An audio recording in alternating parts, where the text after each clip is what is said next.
es el programa La Meta Más Alta.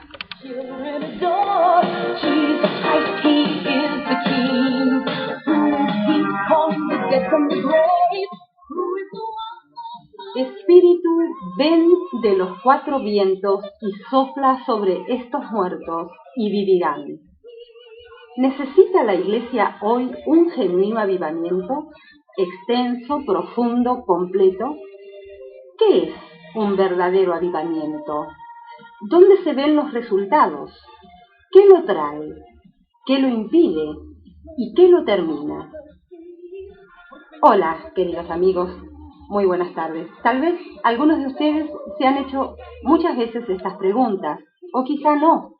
Y entonces en esta tarde está el despertar en cada corazón para hacerla y tener la posibilidad de encontrar las respuestas en este programa precisamente, porque este es el tema que vamos a estar tratando en esta tarde y para esto hemos invitado al pastor José Luis Beltaco de Unión de las Asambleas de Dios, a quien damos la más cordial bienvenida como programa y saludo en esta tarde. ¿Qué tal, José Luis? ¿Qué tal? Muy bien, buenas tardes.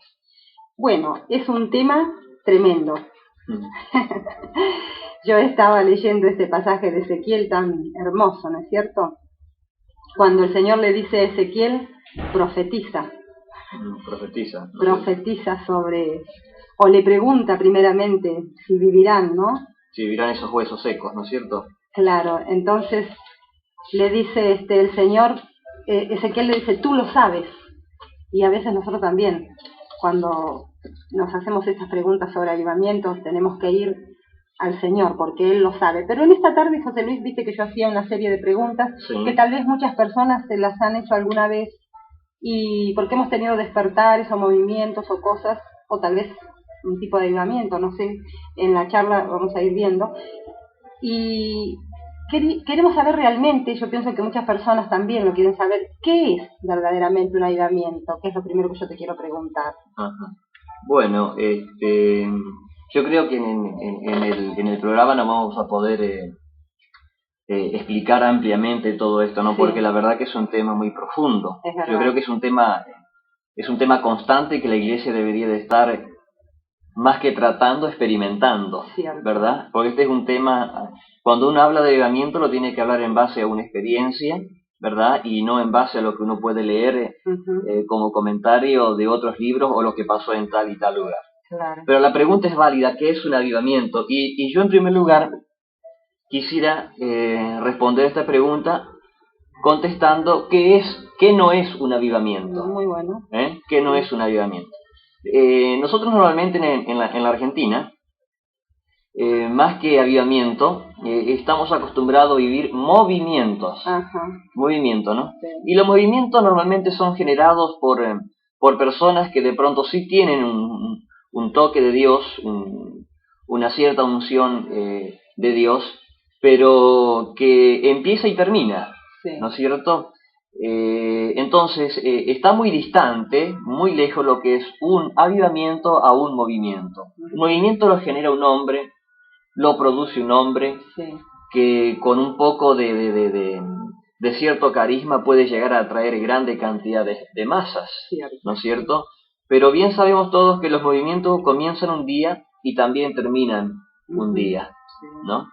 El movimiento o los movimientos de pronto van en un increscendo, pero paulatinamente va apagándose o va terminando el furor o la fuerza de ese movimiento.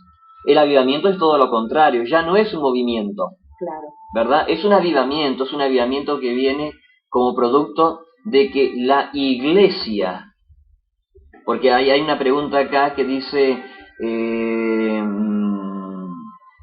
a ver, ¿dónde se ven los primeros resultados de un avivamiento? Ajá. Los primeros resultados de un avivamiento se ven en la congregación, en la iglesia, sí, en el cuerpo de Cristo, no en los incrédulos, claro, ¿verdad? Entonces, el avivamiento es producto, es el efecto de una vida consagrada al Señor, es el efecto de una vida de oración, ¿verdad? Sí.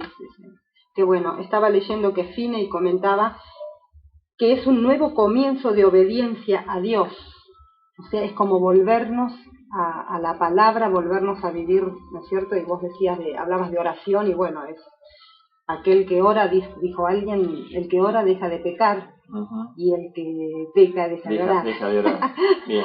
Y vos estás hablando de Charles Finney, que fue un hombre que realmente conmocionó prácticamente el mundo en su época, ¿no es cierto? Pero una de las características de Charles Finney era la oración, era un hombre de oración, a tal punto que su biografía habla de que en una oportunidad a 1 kilómetro de una ciudad donde él estaba por ir a predicar, se escuchaba la oración.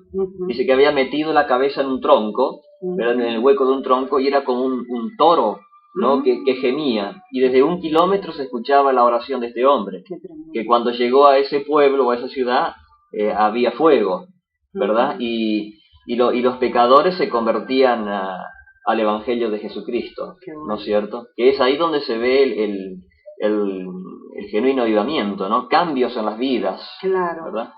Vos hacías un momento, hacías referencia a movimientos, ¿no? Generados por hombres. Sí. Y vos sabés que yo anoté algo acá para leer que es bastante fuerte, pero lo quería compartir de todas maneras. Y lo saqué del libro del Dr. Torrey, el libro que se llama El poder de la oración y la oración de poder.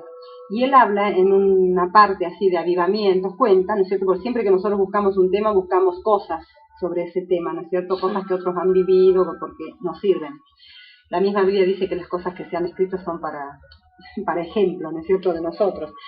Y anoté este párrafo que me pareció bastante fuerte, ¿no? Y dice así: con frecuencia presenciamos entusiasmos y excitaciones en que ocurren grandes cosas promovidas por evangelistas profesionales o avivadores, entre comillas, que explotan el emocionalismo y el prurito de espectacularidad de la gente.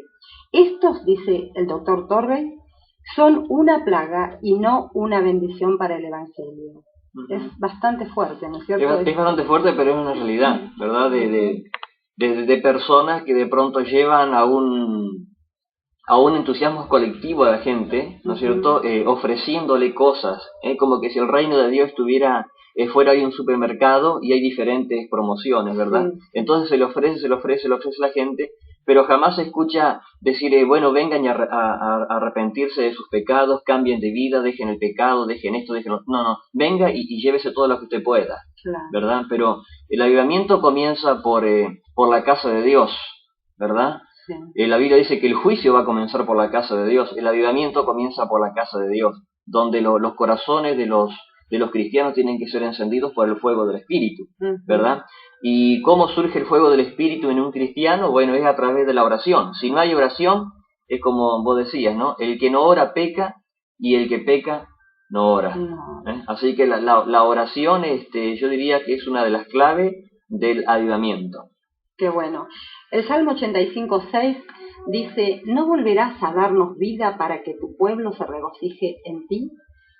Ahora, ¿cuándo se necesita un avivamiento?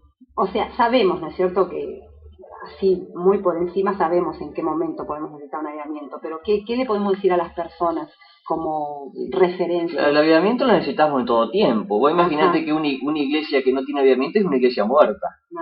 Y los muertos que pueden transmitir, ¿no? Es lo que le pasaba a Ezequiel, el capítulo que vos leíste. Le dice el Señor, profetiza a los 4 vientos, habla, llama, ¿no? Y de pronto se encontró con una congregación de muertos, no se encontró con una congregación de muertos, se encontró con un cementerio. Directamente. Se encontró con un cementerio, y muchas veces nuestras iglesias lamentablemente son un cementerio, ¿verdad? Se encontró con un cementerio, huesos repartidos por todo el campo, y de pronto él profetizó, espíritu ven sobre ellos, y dice que los huesos se juntaron.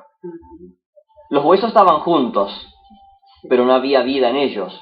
Después dice que profetizó y la carne cubrió los huesos aquellos, ¿no es cierto? Bueno, ahí ya eran cadáveres.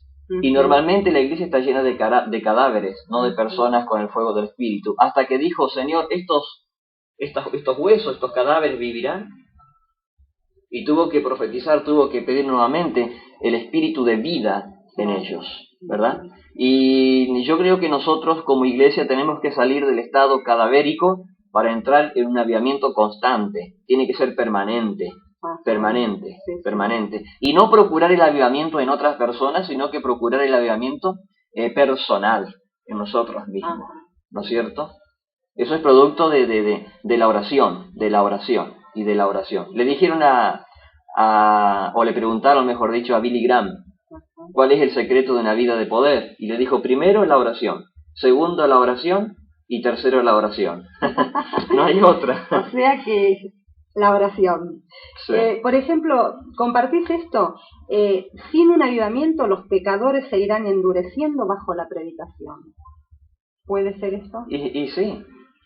Y sí, sin un avivamiento los pecadores no van a escuchar nunca la palabra del Señor. Claro, se ponen indiferentes. Se ponen, lo más triste es que sin un avivamiento la iglesia se pone indiferente. Claro. Que se pongan indiferentes los pecadores no sería novedad. El asunto es que sin un avivamiento la iglesia se pone indiferente, porque ya no tiene atractivo. Claro. Entonces es donde le implementamos diferentes show, ¿verdad? Apartamos la mirada de Cristo, porque un avivamiento tiene un alto precio, ¿verdad? Como la vida barata también tiene un alto precio. Hay un libro que se llama El alto precio de vivir barato. El avivamiento tiene un alto precio. La vida barata yo creo que lo supera. Tiene un costo tremendo vivir barato. Ahora, las iglesias por ahí no acostumbramos a llevar una vida barata porque no queremos pagar el precio del avivamiento. Entonces ponemos otros sustitutos, que puede ser un buen número musical, un sketch, un mimos, dramas y ferias de las naciones y un montón de cosas, sustituyendo el avivamiento. ¿No es cierto? Pero el avivamiento es un cambio radical en primer lugar de la iglesia. Claro. La iglesia, y mira qué paradójico esto, hablamos de avivamiento con alegría, cuando tendríamos que hablar de avivamiento con tristeza en el corazón. ¿Por qué? Porque el avivamiento muestra en el hombre la carencia que hay de Dios, la necesidad de Dios. Qué tremendo. Cuando viene el avivamiento nos damos cuenta que aún hasta los pastores somos pecadores. Qué tremendo. Sí, pasa eso. Es tremendo, sí. Yo estaba leyendo, ¿no? Buscando cosas, y como vos decías, sí, buscamos, y es triste, porque yo me encontré reflejada yo misma, buscando cosas sobre un avivamiento, cuando tendría que estar siendo una vivencia en mi vida personal, constante, y si bien soy una persona que ora y todo, pero me doy cuenta que necesito un avivamiento en mi vida. Y a veces hablo con otras personas y yo me desespero y trato de encontrar que otro también piense lo mismo, pero encuentro que a veces ni siquiera pensamos parecido, ¿no es cierto? Y yo digo que nos abra el Señor los ojos, porque necesitamos, yo me doy cuenta que necesito un avivamiento y no sé, por ejemplo yo miraba, ¿no? Cuando dice, ¿cuándo necesitamos un avivamiento? Puse algunos puntos como para ir desglosando un tema. Sí. Y dice, cuando hay disensiones, celos, murmuraciones, dice, estas cosas muestran que los cristianos se han apartado de Dios. Y es lo que vemos continuamente cuando hay falta de amor fraternal. O sea que vos bien decías que el avivamiento tiene que comenzar en la iglesia, porque todas esas cosas las vemos adentro de la iglesia. Claro que sí. ¿Verdad? Sí, sí. Así que yo creo que es bueno que estemos prestando atención en esta tarde, todos los que queremos seguir a Cristo y que queremos que nos encuentre con la mano en el arado cuando venga.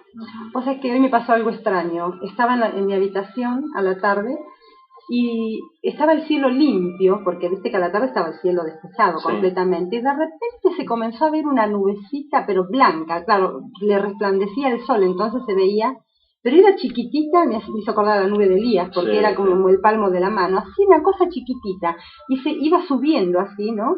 Y como iba saliendo como del horizonte, pero del lado norte, y subiendo. Y yo la miraba y me quedé como extasiada con esa nubecita, ¿no? Y se iba agrandando y no había. Yo buscaba por el cielo, por los demás lugares, a ver si había otras nubes, y no había. Era la única. Y yo, ¿sabes qué? Dije, Señor, ¿no será que estás viniendo? Me agarró esa cosa terrible. Me acordé de la película, como Ladrón en la noche.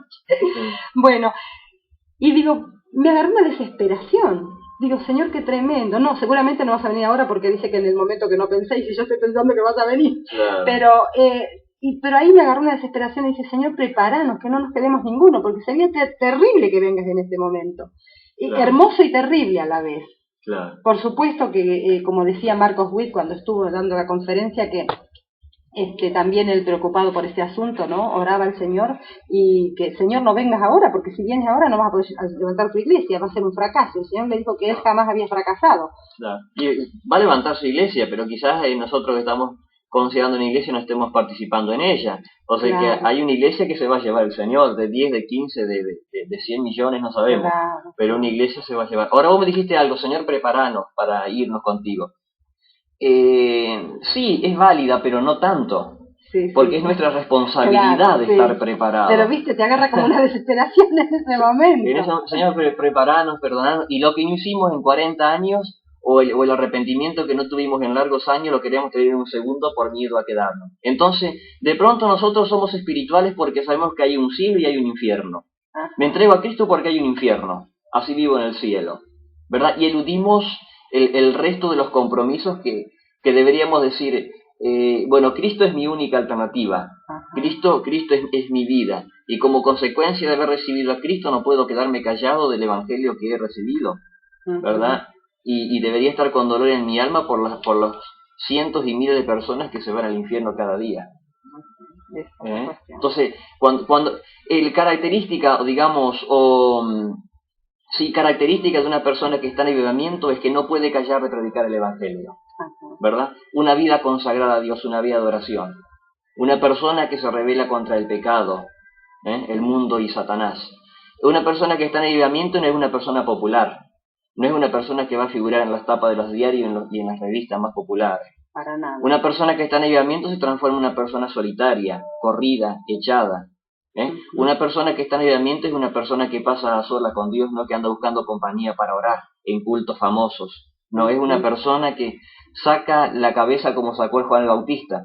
Después de 400 años de silencio de Dios aparece en el escenario, ¿verdad? Atípico a todos. Cierto. Vestido con pelo de camello, no tenía amigos, educado por Dios en el desierto, no venía de ningún seminario, pero sí venía con el fuego del Espíritu.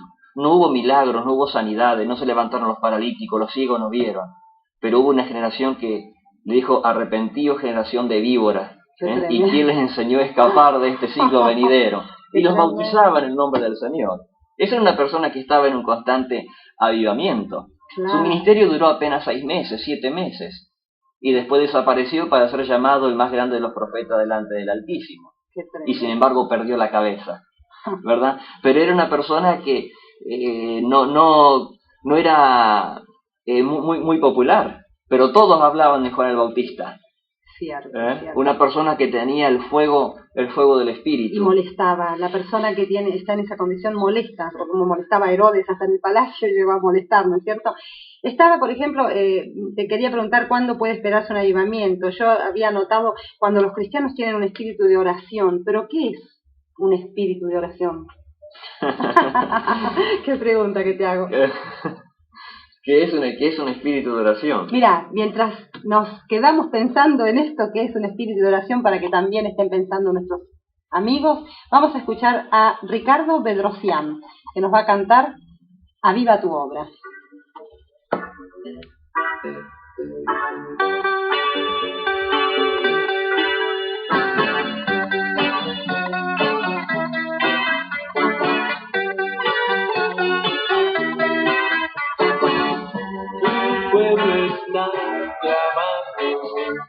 Estamos esperando, queremos ver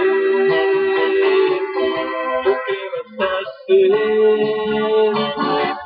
Envíanos tu fuego, que todos seamos llenos de tu espíritu y de tu amor. Aviva tu obra en medio de los tiempos, aviva tu obra, dame un sentimiento, danos hoy, Señor, un despertar, danos un nuevo cantar. Aviva tu obra en medio de los tiempos, aviva tu obra, dame un sentimiento, danos hoy, Señor, un despertar, danos un nuevo cantar.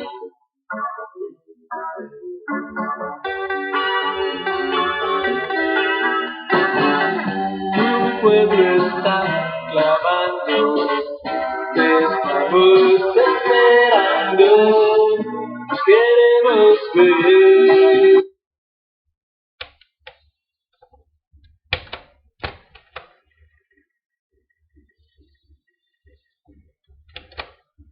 de los tiempos, aviva tu obra, da nuevos sentimientos, danos hoy, Señor, un despertar, danos un nuevo cantar. Aviva tu obra en medio de los tiempos, aviva tu obra, da nuevos sentimientos, danos hoy, Señor, despertar, danos un nuevo cantar.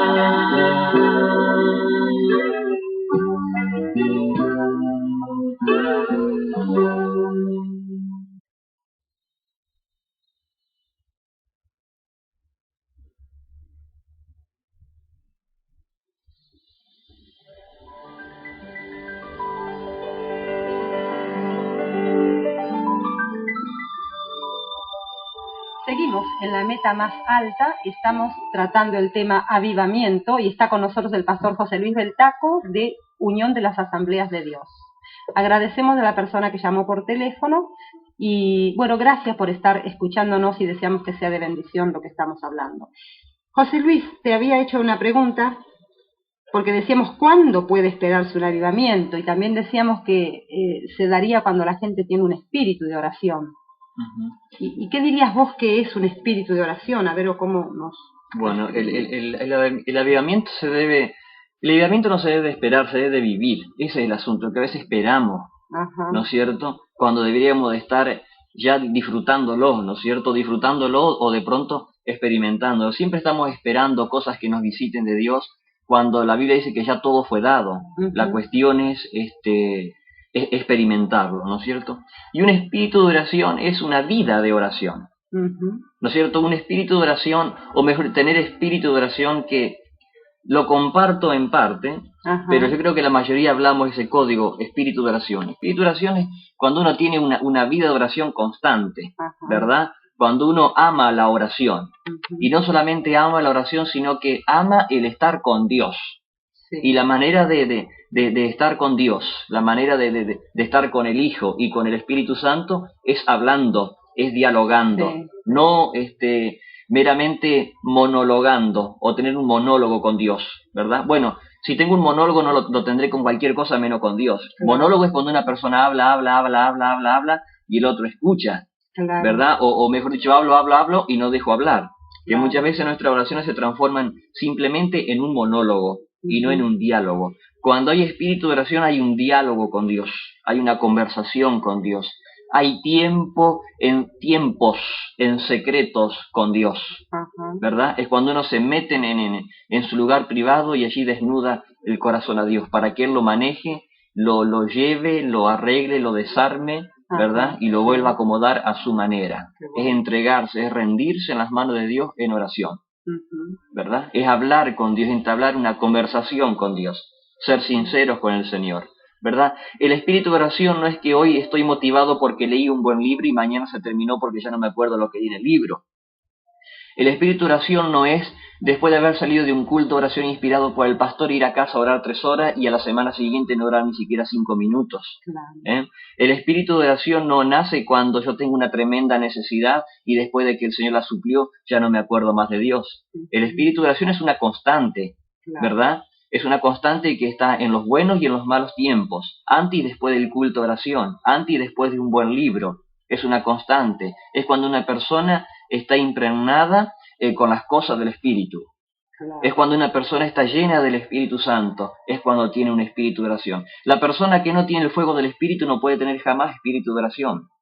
La persona que no tiene una experiencia con el Espíritu Santo a diario jamás puede tener un espíritu de oración. Por más que lea la Biblia y asista a todos los cultos que haya en Mar del Plata y aledaños. La persona que tiene y que puede llegar a tener espíritu de oración es aquella que vive en continua, no relación con Dios, sino en comunión con Dios. Claro. Esa es la que ora, esa es la que cambia otras vidas, es la que tiene influencia sobre otras vidas, es la que tiene la autoridad, es la que el diablo le tiene miedo. Claro. Es la que el diablo lo persigue constantemente porque lo quiere eliminar, ¿verdad? Sí. Es aquellas personas que no dicen estoy en victoria porque tengo prosperidad y estoy sano. No, son las personas que más dramas y problemas tienen, los que están continuamente en oración y que van de triunfo en triunfo, por supuesto, también. Pero no son queridas en el infierno, no son queridas en la sociedad, son rechazadas, son perseguidas, ¿verdad? Y no es sencillo tener o procurar ese espíritu de oración. Es un estilo de vida, como quien dice, es una forma de vida, la oración. Es estar viviendo el Evangelio de Cristo, ¿no es cierto? Ajá. Es estar viviendo el Evangelio, es estar experimentando el Espíritu Santo en la vida. Claro. ¿No es cierto? Y yo digo, la oración, por ahí te iba a preguntar, ¿no? A ver, me voy a adelantar, pero no importa, como estamos justo hablando. ¿Qué lugar tiene la oración en el avivamiento? Y vos me estás contestando prácticamente. Sí, el primer lugar. El primer lugar, ¿no es cierto? El primer lugar. El primer lugar, porque muchos pueden decir, no, el primer lugar es para la santidad. Lo que pasa es que sin oración no hay santidad. Claro. Ese es el asunto. ¿Cómo puede haber santidad si nunca hablamos con Dios? ¿Cómo puede haber amor, paciencia? ¿Cómo puede estar el fruto del Espíritu si no hay oración? Claro. Si no hay comunión con Dios. A veces invertimos los papeles, ¿verdad? Tiene que haber santidad y no, tiene que haber comunión con Dios y como consecuencia vendrá la santidad. Claro. A veces tenemos comunión con diferentes cosas, diferentes elementos, ¿y qué santidad puede llegar a haber?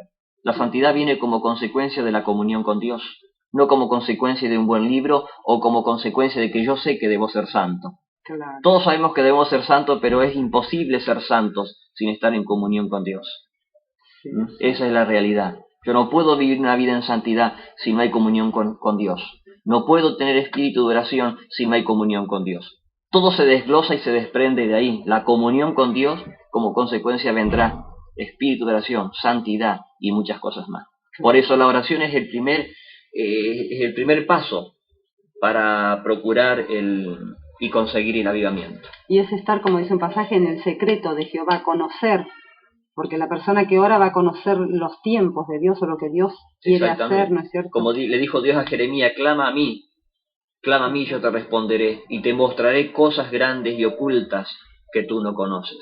Pero dice, clama a mí. Allí hay un paso que yo debo dar. Claro. Clama a mí y yo te responderé y te mostraré cosas grandes y ocultas que tú no conoces. A veces conocemos algunos chispazos de Dios y como no conocemos más, pensamos que eso es todo lo que Dios tiene. Pensamos que lo que Dios tiene es que la gente se caiga, que la gente se sane, pero hay muchas cosas más de parte de Dios. Cierto. Que ni siquiera nosotros hemos entrado en esos pasillos del cielo para saber las grandezas. Aún el amor de Dios dice que es imposible entenderlo, la anchura, su dimensión, su altura, su profundidad. Qué tremendo. Es tremendo Dios, ¿verdad? Pero lo entendemos y conocemos cuando realmente hay oración, hay comunión con Él. Por eso la oración es la clave, o mejor dicho, la oración no es la clave porque no la podemos usar como la clave o la llave que abre todo, no, la oración debe ser la vida del cristiano. Ahí está. Si no hay oración no hay vida. Y si hay vida, hay más oración todavía. Claro, porque el que ora, ¿no?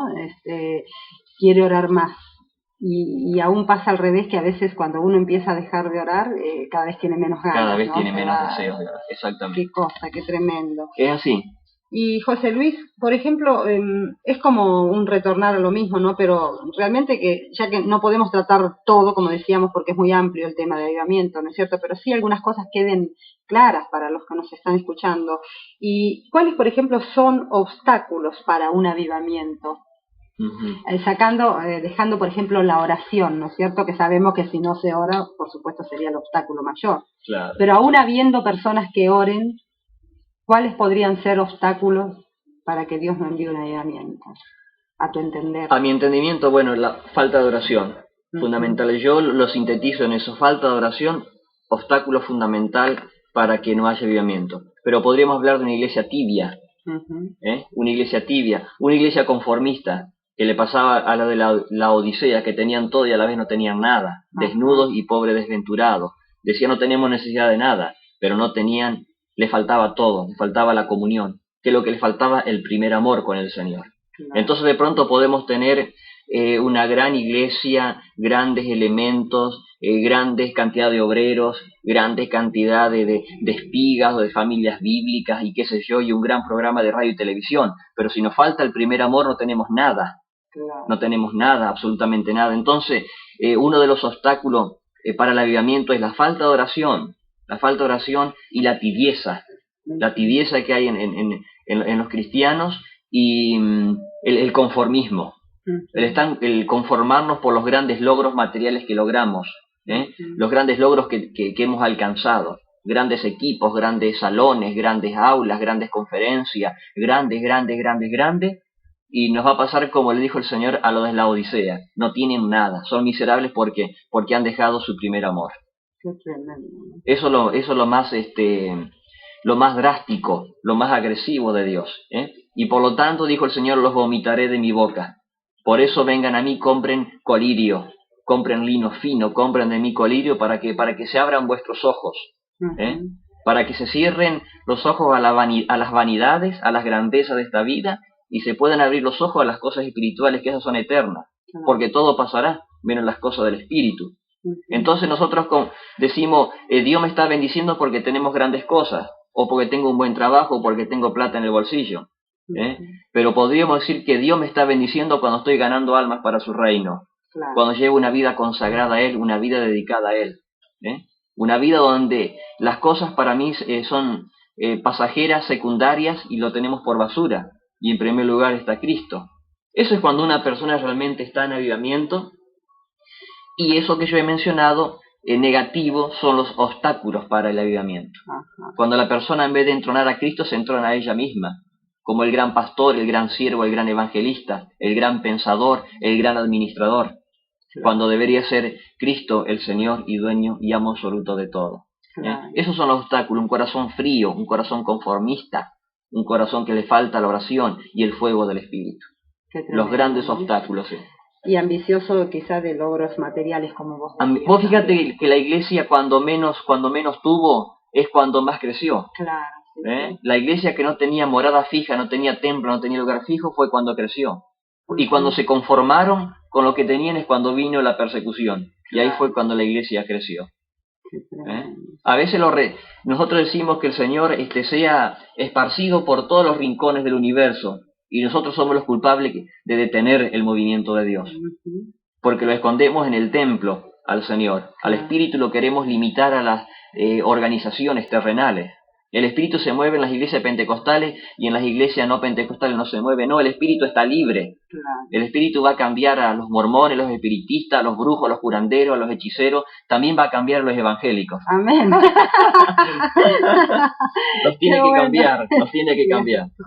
A todos, ¿no es cierto? Yo estoy en la lista. Yo estoy en la lista para que cambie el Señor nuestras vidas. Qué lindo. ¿No es cierto? José Luis, yo creo que va a venir, que vamos a tener un avivamiento, pero te quería preguntar esto, ¿qué cosas hacen declinar o terminar un avivamiento? Suponte que estemos en avivamiento, que vamos a estar pronto. Yo creo que vamos a estar pronto, ¿crees eso? Sí, yo necesito un avivamiento, yo quiero un avivamiento, estamos orando por un avivamiento. ¿Qué cosas hacen declinar el avivamiento? No lo hace declinar el pecado ni el mundo al avivamiento. El avivamiento lo hace declinar la iglesia, lamentablemente, porque si una iglesia está en avivamiento, no hay pecado, no hay mundo, no hay diablo que pueda apagar el fuego de Dios. Y sin embargo, los mismos bomberos de las cosas espirituales, la misma iglesia, que se conforma, que descuida las cosas del Espíritu. Y nos sentamos no en el banquillo de los acusados de Dios, sino que nos sentamos en el estrado para juzgar si lo que pasa es de Dios o no es de Dios. O sea que ahora no solamente... Esto es tremendo, ¿no es cierto? Sí. No solamente cuestionamos las cosas de Dios o cuestionamos las cosas del Espíritu, sino que nos sentamos a Dios en el banquillo de los acusados para preguntarle si lo que enviaste es tuyo o si no es tuyo, o si era el momento o no era el momento de enviarlo. Así que de pronto nos ponemos en el lugar que Dios debe estar y lo juzgamos a Él, cuando deberíamos estar sentados en el banquillo de los acusados y Dios diciendo no, hagan esto, hagan aquello, hagan lo otro o arrepiéntanse de sus pecados. Esas cosas hacen declinar los avivamientos, cuando juzgamos, cuando condenamos. Qué tremendo. ¿Verdad?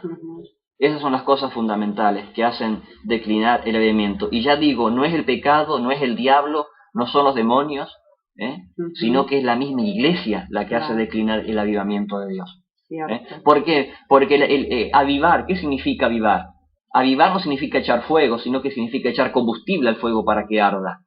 Yo me acuerdo que mi papá en el campo me decía, hijo, andá y atizá el fuego. ¿Qué era atizar el fuego? Cuando había quedado el fuego de la noche y uno iba a la mañana y encontraba un tronco pero cubierto de ceniza. Claro. ¿Qué es lo que había que hacer? Había que sacarle la ceniza y volver a soplar o golpear el carbón para que se viera la brasita encendida. Entonces, si había una pequeña brasita encendida, se le volvía a echar combustible o se le ponía leña seca para que eso ardiera. Entonces, avivar significa echar combustible, y el combustible en este momento es la oración. Y la oración trae combustible, y el combustible trae oración, y así sucesivamente. ¿Y quién puede parar el avivamiento de Dios? Claro. ¿Quién puede parar el fuego de Dios? Nadie. Las puertas del infierno, dicen, no prevalecerán contra una iglesia en avivamiento. No hay bombero, no hay bombero que apague el fuego de Dios. El único que puede decirle basta al avivamiento es la iglesia, claro. Porque la iglesia es la que puede llegar a controlar el poder y la manifestación del Espíritu. Pero va a llegar un día que ni la misma iglesia va a poder detener el fuego de Dios. Así es. Otra de las cosas, José Luis, por ejemplo, ya estamos cerca de terminar el programa, pero otra de las cosas, cuando tenemos un despertar, porque no podemos decir ahora un avivamiento, muchas veces la iglesia que está teniendo este mover se enorgullece, ¿no es cierto? Porque en vez de, deja de mirar al Señor para mirar lo que está pasando, lo que ellos están teniendo o lo que ellos han generado y lo que van a hacer de famosos ahora o lo que las otras iglesias van a decir de ellos. Y ahí también es otra de las cosas que va a ser declinar o terminar con el avivamiento. Claro. ¿Verdad? Ahora, tú puedes pensar de que el Señor es sectarista, que va a enviar una porción de su espíritu para avivar un determinado lugar y los otros muertos. O sea que la cuestión es muy fácil. O estamos en avivamiento toda la iglesia, hablando de todas las denominaciones, ¿verdad? O no está ninguna en avivamiento. Cuando Dios envía un avivamiento, lo envía para todos. ¿Por qué? Porque todas las iglesias en común acuerdo están rogando y anhelando ese avivamiento. Ahora tenemos movimientos. Ahora tenemos, y repito, movimientos generados donde hay una cierta bendición de Dios.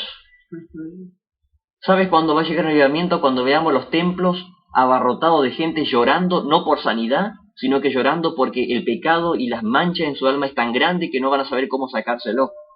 Y saben que el único lugar, el único refugio es Cristo. Es cuando la iglesia se van a abarrotar de gente, no de creyentes, sino de pecadores arrepentidos. Y es ahí donde vamos a ver a muchos cristianos lamentándose porque se van a dar cuenta de que su vida siempre ha sido una miseria. No ha sido una vida consagrada a Dios, sino que ha sido una farsa. Cristianos farsantes, o mejor dicho, creyentes, y el diablo también cree. Entonces medio socios con Satanás todavía. Esa es la tristeza, ¿verdad? Entonces, hay avivamiento cuando las iglesias se abarrotan de gente pecadora y que van y se encuentran con el amor de Dios, el perdón de Dios, y su vida cambia. Es ahí cuando podemos decir que hay un avivamiento. Ahora las multitudes corren donde hay milagros. Garrincha hace milagros, los brujos hacen milagros, los curanderos hacen milagros. Hay santos y vírgenes en San Nicolás, la gente corre porque hay una virgen que hace milagro. O sea que todavía los milagros que los siervos de Dios hacen por manifestación de Dios, el diablo todavía lo imita. Pero hay algo que el diablo no puede imitar, que es la conversión de una vida, la salvación, el perdón de los pecados, la limpieza de un alma. Entonces vale mucho más un pecador arrepentido que 100 paralíticos que se levanten en el nombre del Señor. El pecador arrepentido, no hay fiesta en el cielo cuando los enfermos se sanan o cuando las muelas son emplomadas. Hay fiesta en el cielo cuando un pecador se arrepiente. Entonces, esas son las señales de un avivamiento. Los pecadores viniendo a los pies de Cristo, no rogando y llorando por la enfermedad que tienen, sino por la lepra que hay en el alma, que es el pecado, que los separa y nos separa de Dios, ¿no es cierto? Qué hermoso, la verdad que es para seguir y seguir porque se está poniendo lindo. Es como que recién tendríamos que empezar. Recién estamos empezando. Pero bueno, tenemos que finalizar el programa, pero no este sentir, y realmente te agradezco que hayas estado en el programa, José Luis, y bueno, ¿qué más puedo decirte? Realmente que este espíritu se contagie, ¿no es cierto? Y podamos muchos tener este pensamiento y, como decían Billy Graham, orar, orar y orar. Y orar. Yo te agradezco nuevamente y sin más, porque ya se fue tan volando el tiempo, te invito a despedirte de la audiencia. Sí, bueno, que el Señor bendiga realmente a la audiencia y no solamente que bendiga, sino que nos desafíe, que nos desafíe a seguir clamando y buscando, no con oraciones letargadas y debiluchas y diabéticas y raquíticas, sino que podamos llorar desesperadamente para que el Señor envíe un avivamiento. Qué bueno, gracias José Luis. Entonces, como has escuchado, querido amigo y amiga, hermano y hermana, necesitamos un gran avivamiento que vitalice las estructuras presentes que han ido alejándose de la palabra de Dios. Venga pronto el Señor o se demore, necesitamos un avivamiento y un avivamiento de veras. Oremos, Señor, mándanos un avivamiento y que este avivamiento comience en mí. Espíritu, ven de los 4 vientos y sopla sobre estos muertos y vivirán. Así sea. Gloria a Dios.